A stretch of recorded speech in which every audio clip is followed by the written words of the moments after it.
حدیث مبارکہ میں ہے کہ حضرت انس بن مالک رضی اللہ عنہ سے روایت ہے کہ رسول اللہ نے فرمایا، اصفہان کے یہودیوں میں سے 70,000 یہودی دجال کی پیروی کریں گے، ان کے جسموں پر انسان کی حبائیں ہوں گی۔ ایک اور جگہ پہ رسول کریم صلی اللہ علیہ وسلم نے ارشاد فرمایا، دجال ایران کے شہر اصفہان سے نکلے گا اور اس کے ساتھ 70,000 یہودی ہوں گے، انہوں نے سبز یا سیاہ رنگ کی چادریں کندھوں پر ڈالی ہوں، وہ دجال کا ساتھ دیں گے۔ ان حدیث مبارکہ سے یہ بات ثابت ہوئی کہ دجال کا خروج ملک ایران سے ہوگا۔ یاد رہے کہ دجال کے فتنے کو اس کائنات کا سب سے بڑا فتنہ بتایا گیا ہے، جیسے کہ نبی کریم صلی اللہ علیہ وسلم کا فرمان ہے کہ اس دنیا میں دجال سے بڑا کوئی فتنہ نہیں ہوگا۔ یہاں آپ کو دجال کے بارے میں مکمل تفصیل بتاتے ہیں کہ دجال کی شکل و صورت کیسی ہوگی، دجال کے مکر کیا ہوں گے، وہ کہاں موجود ہے اور کہاں سے اس کا ظہور ہوگا اور اس کا قتل کون کرے گا۔ روایت میں ہے کہ دجال ایک نوجوان مرد ہوگا، وہ بھاری بھرکم جسم اور سرخ رنگت کا مالک ہوگا، عوام میں اس کا لقب مسیح ہوگا۔ بروایت صحیح بخاری و مسلم وہ ایک آنکھ سے کانا ہوگا، اس کے بال چھوٹے اور گھنگریالے ہوں گے، سواری میں ایک بڑا گدھا ہوگا، اولن اس کا ظہور ملک عراق و شام کے درمیان ہوگا جہاں نبوت و رسالت کا دعویٰ کرتا ہوگا، پھر وہاں سے اصفہان چلا جائے گا، یہاں اس کے ہمراہ 70,000 یہودی ہوں گے، یہیں سے خدائی کا دعویٰ کر کے چاروں طرف فساد بپا کرے گا اور زمین کے اکثر مقامات پہ گشت کر کے لوگوں سے اپنے آپ کو خدا منوائے گا۔ ناظرین کہتے ہیں کہ لوگوں کی آزمائش کے لیے خداوند کریم اس سے بڑے عجیب و غریب کام کرائے گا۔ اس کی پیشانی پہ لفظ کاف پے رے لکھا ہوگا جس کی شناخت صرف اہل ایمان ہی کر سکیں گے۔ اس کے ساتھ ایک آگ ہوگی جس کو دوزخ سے تعبیر کرے گا اور ایک باغ ہوگا جس کو جنت کہے گا۔ مخالفین کو آگ میں اور موافقین کو جنت میں ڈالے گا۔ اس کے پاس کھانے پینے کی چیزوں کا بہت بڑا ذخیرہ ہوگا، جس کو چاہے گا دے گا، جو فرقہ اس کے مخالف ہوگا تو اس سے اشیاء مذکورہ بند کر دے گا۔ اسی قسم کی بہت سی ایزائیں مسلمانوں کو پہنچائے گا، مگر خدا کے فضل سے اللہ کا ذکر اور تسبیح و تقدیس مسلمانوں کو کھانے پینے کا کام دے گی۔ روایت کے مطابق اس کے ظاہر ہونے سے 2 سال پہلے قحط رہ چکا ہوگا اور تیسرے سال دوران قحط ہی اس کا ظہور ہوگا۔ کہتے ہیں اس کے ساتھ جنت اور دوزخ بھی ہوگی، لیکن حقیقت میں وہ جنت دوزخ ہوگی اور دوزخ جنت ہوگی۔ تو جو شخص اس کی دوزخ میں ڈالا جائے اسے چاہیے کہ سورہ کہف کی ابتدائی آیات پڑھے، تو وہ دوزخ اس کے لیے ایسا ہی باغ ہو جائے گی جیسے ابراہیم علیہ السلام پہ ہوئی تھی۔ ناظرین روایت کے مطابق اس کا ایک فتنہ یہ بھی ہوگا کہ وہ ایک دیہاتی سے کہے گا کہ اگر میں تیرے ماں باپ کو زندہ کر دوں تو کیا مجھے تو خدا مانے گا؟ وہ کہے گا ہاں، تو 2 شیطان اس کے ماں باپ کی صورت بنا کے آئیں گے اور اس سے کہیں گے کہ بیٹا اس کی اطاعت کرو، یہ تیرا رب ہے۔ اور فرمایا ایک فتنہ دجال کا یہ ہے کہ ایک شخص کو مار اور چیر کر اس کے 2 ٹکڑے کر دے گا اور کہے گا دیکھو میں اس بندے کو اب ملاتا ہوں، تو کیا اس کے بعد بھی اب میرے علاوہ دوسرے خدا کو کوئی مانو گے؟ خدا تعالیٰ اس دجال کا فتنہ پورا کرنے کے لیے اسے دوبارہ زندہ کر دے گا۔ دجال اس سے پوچھے گا تیرا رب کون ہے؟ تو وہ کہے گا کہ میرا رب اللہ ہے اور تو خدا کا دشمن دجال ہے۔ خدا کی قسم اب تو مجھے تیرے دجال ہونے کا پورا یقین ہو گیا۔ اور یہ بھی فرمایا کہ دجال کا ایک فتنہ یہ بھی ہوگا کہ دجال آسمان کو حکم کرے گا تو مینا برسائے گا اور زمین کو حکم دے گا تو وہ سبزہ اگائے گی، اور اس روز چرنے والے جانور خوب موٹے تازے ہوں گے، کھوکے بھری ہوئی تھن دودھ سے لبریز ہوں گے۔ سوائے مکہ معظمہ اور مدینہ منورہ کے کوئی خطہ زمین کا ایسا نہ ہوگا جہاں دجال نہ پہنچا ہوگا۔ مکے اور مدینے میں داخل ہوتے وقت فرشتے اس کو ننگی تلواروں سے روکیں گے۔ دجال کے بارے میں تفصیلی روایت میں حضرت ابو امامہ رضی اللہ عنہ فرماتے ہیں کہ نبی کریم علیہ الصلوۃ والسلام نے ہم کو خطبہ دیا اور ایک لمبی تقریر فرمائی، اس میں دجال کا حال بھی بیان کیا۔ آپ صلی اللہ علیہ وسلم نے فرمایا کہ جب سے اللہ تعالیٰ نے اولاد آدم کو پیدا کیا ہے اس وقت سے اب تک دجال کے فتنے سے بڑھ کر کوئی فتنہ پیدا نہیں فرمایا۔ تمام انبیاء اپنی امتوں کو دجال سے خوف دلاتے رہے ہیں، چونکہ تمام انبیاء علیہم السلام کی آخر میں میں ہوں اور تم بھی آخری امت ہو، اس لیے دجال تمہیں لوگوں میں پیدا ہوگا۔ اگر وہ میری زندگی میں ظاہر ہو جاتا تو میں تم سب کی جانب سے اس کا مقابلہ کرتا، لیکن چونکہ وہ میرے بعد ظاہر ہوگا اس لیے ہر شخص اپنے نفس کی جانب سے اپنا بچاؤ کرے گا، اللہ میری جانب سے اس کا محافظ ہوگا۔ اور مزید فرمایا سنو، دجال شام و عراق کے مابین سے ہوگا اور اپنے دائیں بائیں ملکوں میں فساد پھیلائے گا۔ اے اللہ کے بندو، ایمان پر ثابت قدم رہنا۔ میں تم کو اس کی وہ حالت سناتا ہوں جو مجھ سے پہلے کسی نے بھی بیان نہیں کی۔ پہلے تو وہ نبوت کا دعویٰ کرے گا تو پھر کہے گا میں خدا ہوں، تم مرنے سے پہلے خدا کو نہیں دیکھ سکتے، پھر دجال کیسے خدا ہوا؟ اس کے علاوہ وہ کانا ہوگا، تمہارا رب کانا نہیں۔ اس کی پیشانی پہ کاف تے رے لکھا ہوگا، جسے ہر مومن عالم ہو یا جاہل سب پڑھ لیں گے۔ حضور نبی کریم علیہ الصلوۃ والسلام نے فرمایا، پس جب دجال ویرانے سے گزرے گا تو اسے حکم دے گا کہ اپنے خزانے نکال، تو اس کے خزانے اس کی ایسی اتباع کریں گے جیسے شہد کی مکھیاں اپنے سردار کی اتباع کرتی ہیں۔ جہاں تک ناظرین بات ہے دجال کے قتل کی اور اس سے پہلے لڑی جانے والی لڑائی کی، تو اس حوالے سے یہ تفصیلی حدیث پاک سماعت فرمائے۔ حضرت ابو ہریرہ رضی اللہ عنہ بیان کرتے ہیں کہ رسول اللہ نے فرمایا، قیامت اس وقت تک قائم نہ ہوگی جب تک کہ اہل روم اعماق یہ دابق کے مقام پر نہ پہنچ جائیں۔ پھر ان سے لڑنے کے لیے اس زمانے کے بہترین لوگوں کا ایک لشکر مدینہ منورہ سے روانہ ہوگا۔ جب دونوں لشکر آمنے سامنے صف بستہ ہوں گے تو رومی کہیں گے کہ ہمارے جو آدمی قید کیے گئے ہیں اور اب مسلمان ہو چکے ہیں، انہیں اور ہمیں تنہا چھوڑ دو، ہم ان سے جنگ کریں گے۔ مسلمان کہیں گے، نہیں واللہ، ہم اپنے بھائیوں کو ہرگز تمہارے حوالے نہ کریں گے۔ اس پر وہ ان سے جنگ کریں گے۔ اب 1/3 مسلمان تو بھاگ کھڑے ہوں گے جن کی توبہ اللہ تعالیٰ کبھی قبول نہ کرے گا، یعنی انہیں توبہ کی توفیق ہی نہ ہوگی۔ 1/3 مسلمان قتل ہو جائیں گے جو اللہ کے نزدیک افضل الشہداء یعنی بہترین شہید قرار پائیں گے، اور باقی 1/3 مسلمان فتح حاصل کر لیں گے، جس کے نتیجے میں یہ آئندہ ہر قسم کے فتنوں سے محفوظ و مامون ہو جائیں گے۔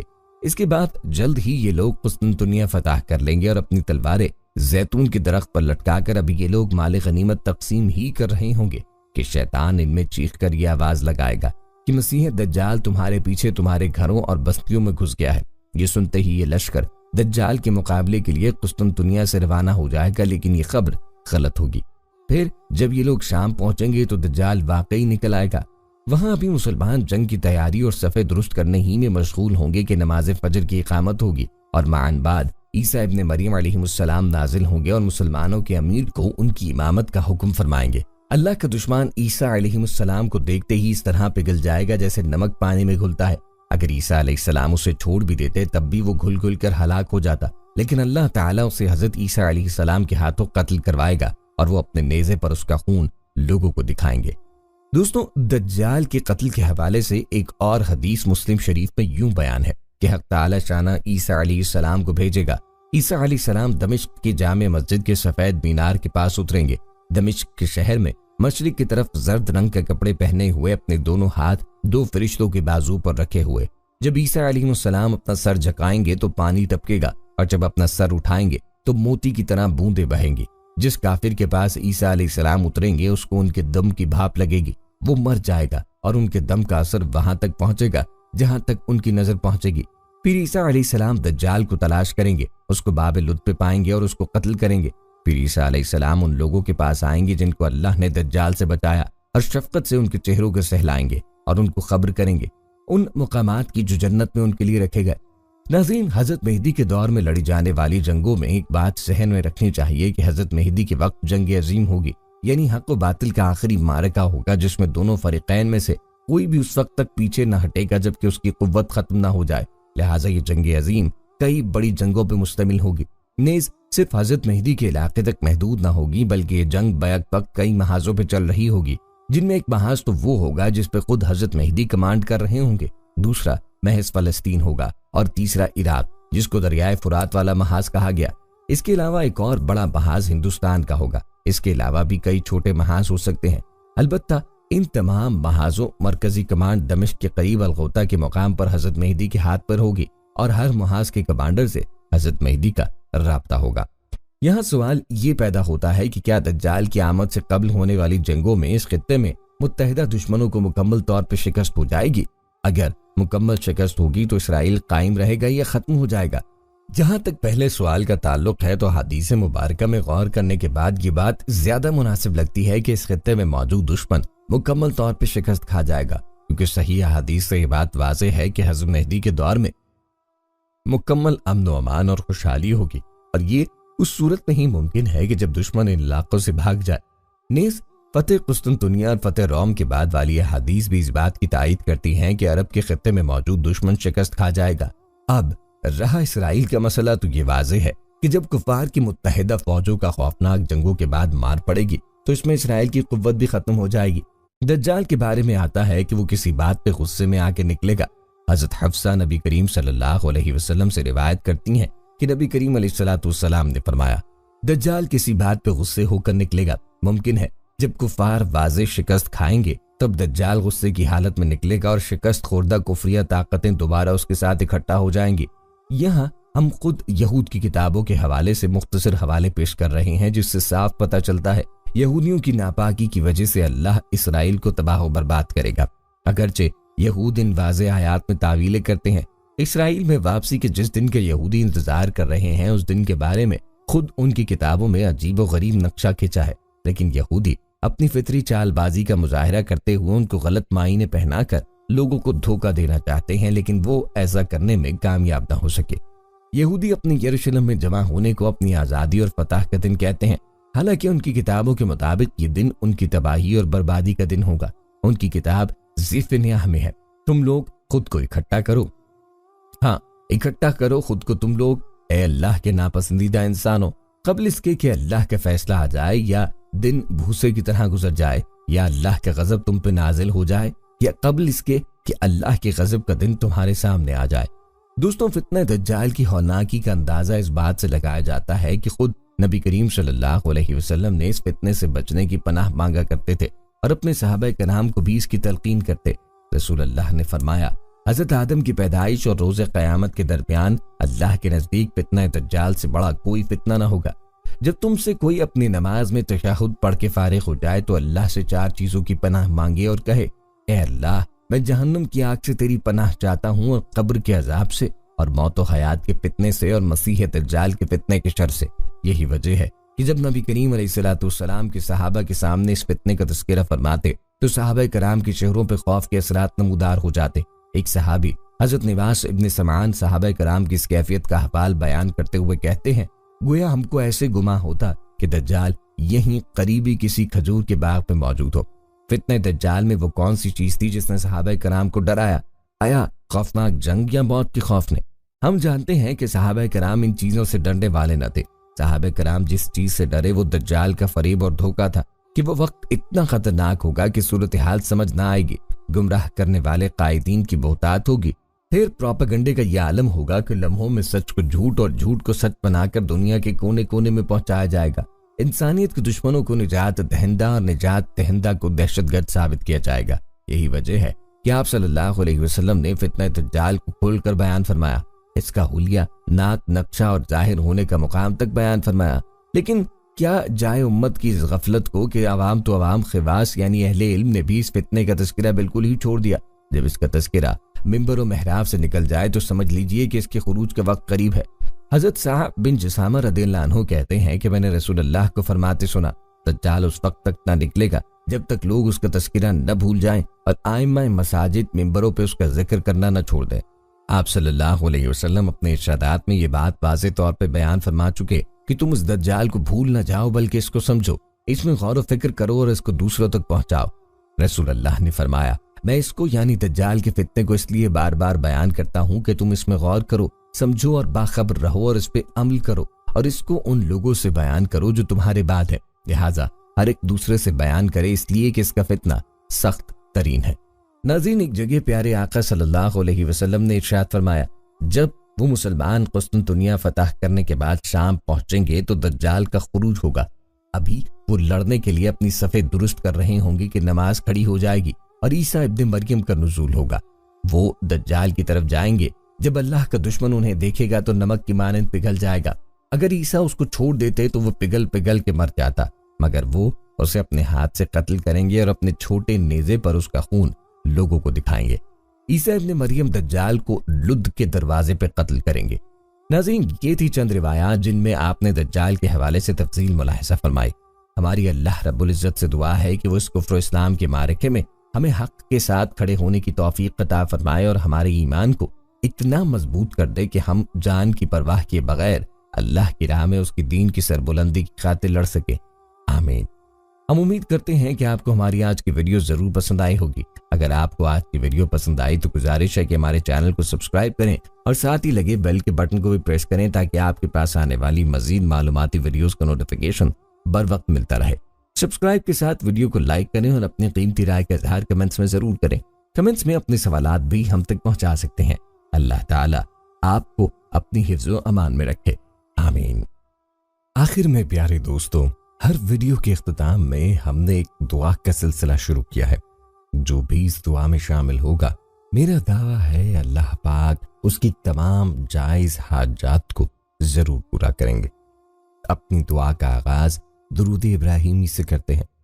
آپ سب دوست اور بہنیں مل کر درود پاک پڑھ لیں اور کمنٹس میں آمین لازم لکھیں۔ اللہ پاک اس آمین کو لکھنے کی برکت سے آپ کی اور میری تمام جائز حاجات کو پورا فرمائیں گے۔ دعا کا آغاز کرتے ہیں۔ بسم اللہ الرحمن الرحیم۔ اللہم صلی علی محمد وعلی آل محمد کما صلیت علی ابراہیم وعلی آل ابراہیم انک حمید مجید۔ اللہم بارک علی محمد وعلی آل محمد کما بارکت علی ابراہیم وعلی آل ابراہیم انک حمید مجید۔ تمام حمد و ثنا رب ذوالجلال کے لیے ہے، جس کی رحمت سے نا امیدی نہیں، جس کی نعمتوں سے دامن خالی نہیں، جس کی مغفرت سے مایوسی نہیں، اور جس کی رحمتوں کا فیضان کبھی رکتا نہیں۔ اے اللہ، تو پاک ہے، تیرا شکر ادا کرتے ہیں اس اقرار کے ساتھ کہ تیرے سوا کوئی معبود نہیں، تو سب سے بڑا ہے، تیرا کوئی شریک نہیں اور نہ ہی کوئی ہمسر ہے۔ زمین و آسمان پر جتنی بھی مخلوقات ہیں تو سب کا مالک ہے اور سب کو تو ہی پالنے والا ہے۔ اے اللہ پاک، بلا شبہ تو ہم سے محبت کرتا ہے، یہی وجہ ہے کہ تو نے ہمیں ایمان کی دولت سے نوازا اور ہمیں اپنے محبوب صلی اللہ علیہ وسلم کا امتی بنایا۔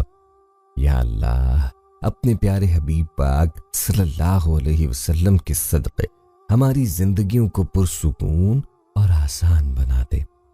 یا الہی، ہم سب کے گناہ معاف کر دے، ہم سب کو عابد اور سحر خیز بنا دے، ہم پر راز شوق آشکار کر دے، ہمیں غلامی مصطفیٰ سے سرفراز کر دے، ہماری دلوں کی ویران بستی کو اپنی رحمت سے آباد کر دے، اور ہمیں اس راستے پر ہمیشہ قائم رکھ جو نبی پاک صلی اللہ علیہ وسلم نے بتلایا ہے۔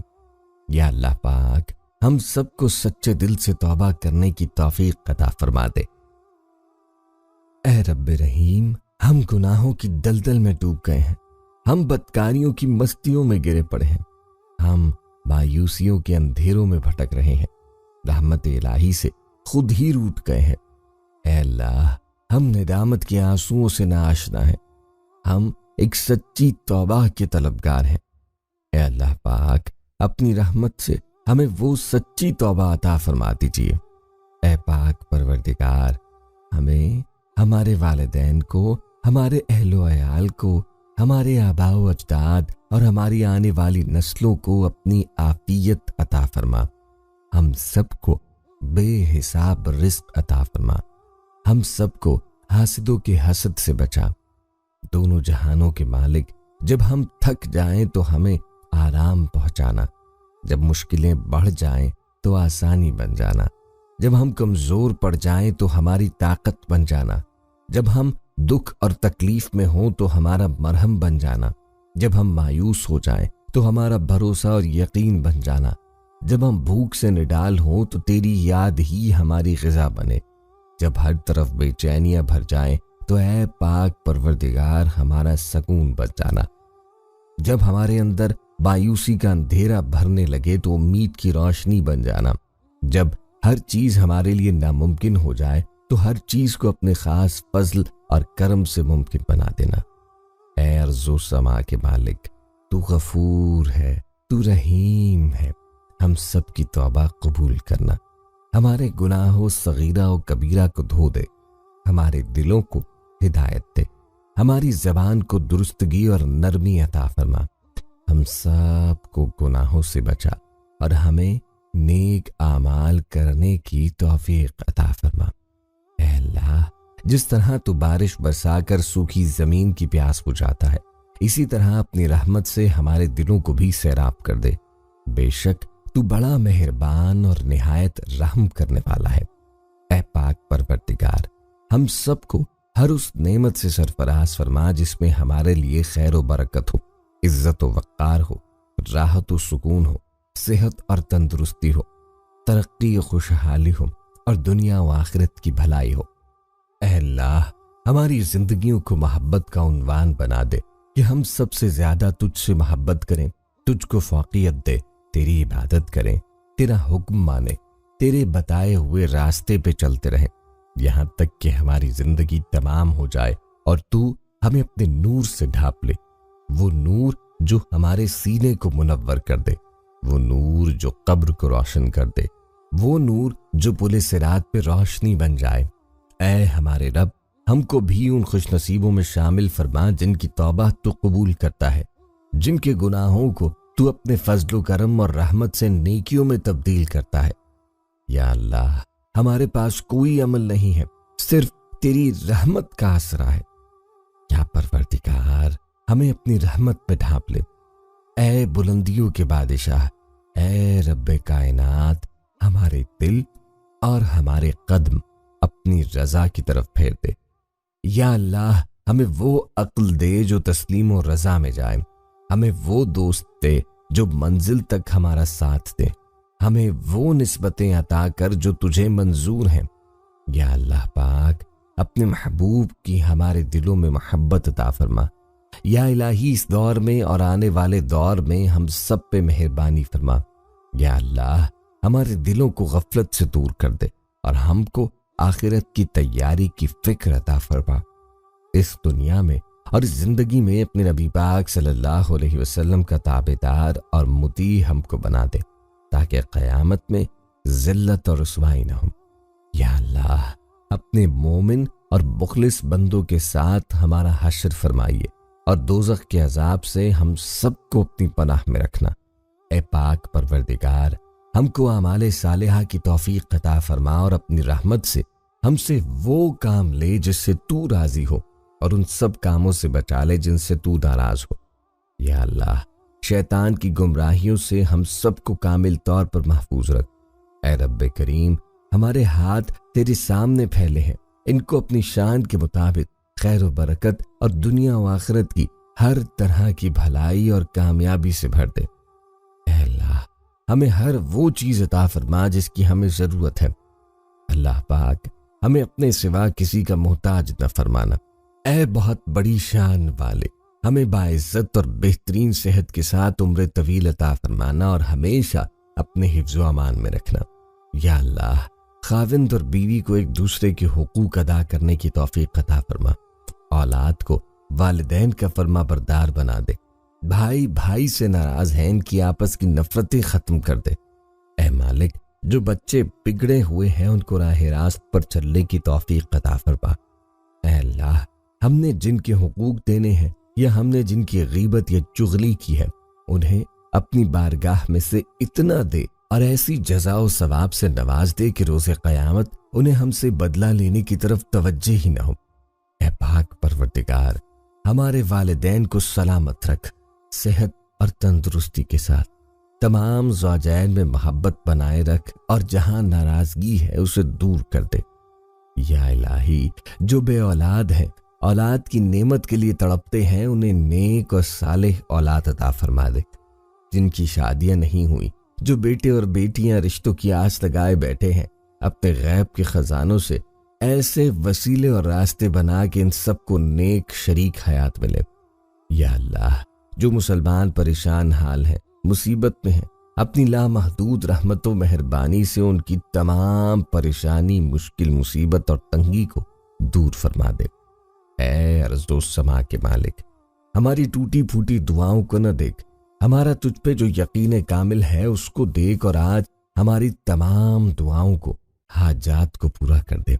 ہمیں ایسی معافی دے دے جس کے بعد گناہ سے نفرت ہو جائے، ہمیں ایسی ہدایت عطا فرما جس کے بعد گمراہی نہ ہو، ہمیں ایسی کامیابی عطا فرما جس کے بعد ناکامی نہ ہو، ہمیں ایسی عزت دے جس کے بعد کوئی ذلت نہ ہو، ہمیں ایسی خوشیاں عطا فرما جس کے بعد تکبر نہ ہو، ہمیں ایسی رضا دے جس کے بعد تیری ناراضگی نہ ہو، ایسی رحمت عطا فرما جس کے بعد عذاب نہ ہو، ایسی اولاد سے نواز دے جو نیک اور باعث سے عزت ہو، ایسا رزق عطا فرما جو حلال اور بابرکت ہو، اور ایسی موت عطا فرما جو باعث سے مغفرت ہو۔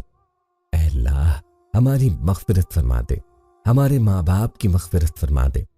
اے اللہ جنہوں نے ہمیں بڑی محنتوں سے پالا پوسا، ہمارے لیے تکالیف اٹھائیں، خود بھوکے رہ کر ہمیں کھلایا، تکلیف میں رہ کر ہمیں آرام پہنچانے کی کوشش کی، اے اللہ ہماری روزی کے حصول کے لیے جد و جہد اور کوشش کرتے رہے، اے اللہ ہماری تربیت کے لیے جو کچھ ان سے ہو سکا اے اللہ انہوں نے کیا، اے اللہ ہماری جانب سے ہمارے والدین کو جزائے خیر عطا فرما۔ اے اللہ جن اساتذہ کے ذریعے سے تیرا کلام پاک ہم تک پہنچا، اے اللہ تیری دین کا علم ہم تک پہنچا ہے، اے اللہ ان تمام لوگوں کی قبور کو نور سے بھر دے، اے اللہ ان کی مغفرت فرما، ان کے درجات کو بلند فرما، اے اللہ عذاب قبر سے ان کی حفاظت فرما، اے اللہ اپنے محبوب اور مقبول بندوں میں شامل فرما، اے اللہ ہماری طرف سے انہیں بہترین جزا عطا فرما، ان کی نیکیوں کو قبول فرما، ان کی خطاؤں سے درگزر فرما، ان کی سیئات کو حسنات سے مبدل فرما۔ اے اللہ تجھے تیرے نبی کا واسطہ جنہوں نے ہمارے لیے بڑی قربانیاں دی، ہمارے لیے بہت تڑپے، ہمارے لیے تجھ سے بہت کچھ مانگا، اے اللہ قیامت تک آنے والی انسانیت کو قرآن کی دولت عطا کر علم کی دولت سے سرفراز فرمایا، ساری انسانیت کی صحیح رہبری کے لیے ساری زندگی کے اصول اور نظام کو ترتیب دیا۔ اے اللہ اپنے محبوب کی قربانیوں کو قبول فرما، اور اپنی امت کی طرف سے اے اللہ اپنے بندوں کی طرف سے اپنے نبی کو بہترین جزائے خیر عطا فرما۔ آمین یا رب العالمین۔